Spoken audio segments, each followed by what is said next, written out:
Hey there, crafty friends. Thanks so much for stopping by the channel. It's Tina here from Miss Ink Stamps, and in today's video we're going to create a couple adorable little cards featuring this stamp set called I Stay. There's all these little penguins and such a variety of little images to create different seasonal types of cards. In today's video we're going to create a Valentine's Day card and a birthday card. So let's go ahead and get started. The first thing we're going to do is stamp our images. Now I really love to stamp and emboss my images. Even though I use Copic markers, I just carefully color the images so that my Copic markers stay clear from the lines, and I love the way that they turn out. So I'm going to go ahead and arrange all the images on my paper. I'm going to prep it using my anti-static powder tool. Using some VersaFine black ink, I'm going to stamp up these images nice and inky and get them on my paper. I'm going to use some clear embossing powder, and I'm going to give good coverage because I don't want any of that ink to be exposed on the images. So getting nice coverage, I'm going to heat up my heat tool nice and hot, and then I'm going to melt those images. I love the dimension and the texture that this adds to my cards, and I think that it turns out so cute. So now that I have all of my images stamped and embossed, I'm going to use some Copic markers and carefully color in the black portions of the little penguin using my tonal grays, the T7, the T5, and I'm going to blend out with the T3. I do 2 different coats of coloring. I really feel like that gives my images nice blends, and going from darks to light, you really see that happen with the second coat of color.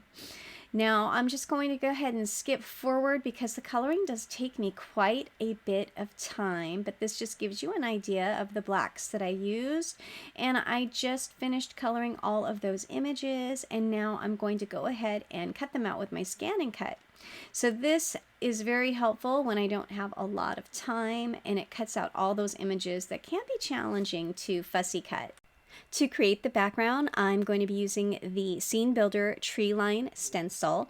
It is a slimline stencil, so you can use it for a variety of card sizes. I'm going to be using an A2 card layer here, using the Picked Raspberry, the Kitsch Flamingo, and the Sponge Sugar. I wanted to do all pink, and I also was going back and forth with the all blue, and so I decided to go ahead and do both blends. So starting with the darkest pink, I'm just laying that in using a soft brush. I find that the soft brushes work much better for detailed stencils like this. I'm going to move the tree line over, up and over just a little bit to give it a little variety, and then go to the medium colored pink and blend that in. I'm not too concerned about cleaning my brush or cleaning my stencil because they're all pinks, and it's okay if I have a little bit of a mix in the colors. If I was doing rainbow colors, I would definitely wipe off this stencil. So now I'm moving it up and over again. I'm going to grab the lightest Distress ink color and blend it in over the top. I just love the way that this looked. This stencil is definitely one of my new favorites. Look at how pretty that is. So like I said, I wanted to do the blues and I was going back and forth, so I decided why not just do both. So I'm using the peacock feathers, the salvage patina, and the tumbled glass for the lightest color. So using the same technique, going the darkest to light, I'm just adding the darkest color into my tree line using a soft blending brush and blending from the top down so that my trees are darkest at the top. Once I get that first coat of color, I'll move my stencil up and over just a bit for variety. Get that tacked down with my magnets, and using the salvaged patina going in there for that second row of trees. I can't decide which blend is my favorite because I do love the aqua blues, the turquoise aqua type of blues, but I do love pinks as well. So I really think that they both gave a different look, and I love the way that they turned out. The lightest color is the tumbled glass. Now this doesn't have any aqua, but because there is some on my brush and on the stencil, it gives a nice faded blend that looks nice, and it coordinates nicely with the other 2 colors. So I'm going to grab a stitched rectangle die to cut out these layers for my A2 size card. I'm also going to grab some white glittered cardstock and a border die to cut out a couple snowbanks. And then I'll cut them out with the rectangle as well so they fit nicely on my layer. Now I went ahead and colored 2 snowbanks. Since I have so many penguins to layer on here, I figured that was going to be the easiest way to get them on there. So just using some liquid glue, I'm going to go ahead and glue those 2 layers together and then add them to my card layer.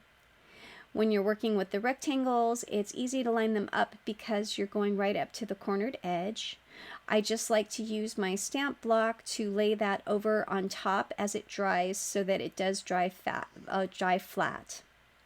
Doing the same with my second card, they're pretty much going to be the same. I have the top folding A2 size card bases, and I'm going to go ahead and glue these layers onto the front of my card.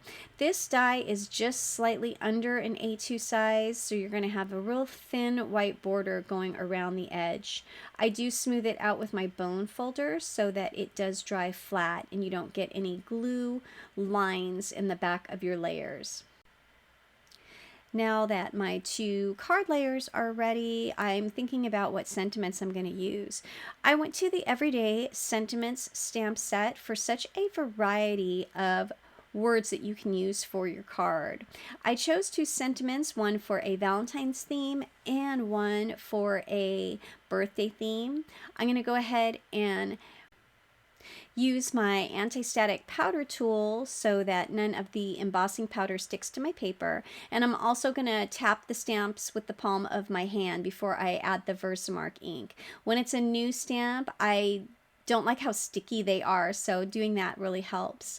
I'm going to use this white embossing powder. This is my new favorite white embossing powder by Ink on 3, and melt those sentiments. Now look at how nicely those stamped and embossed. Using a banner die, I went ahead and cut out the sentiments, and then now I'm going to pop them up using some double-sided adhesive foam tape.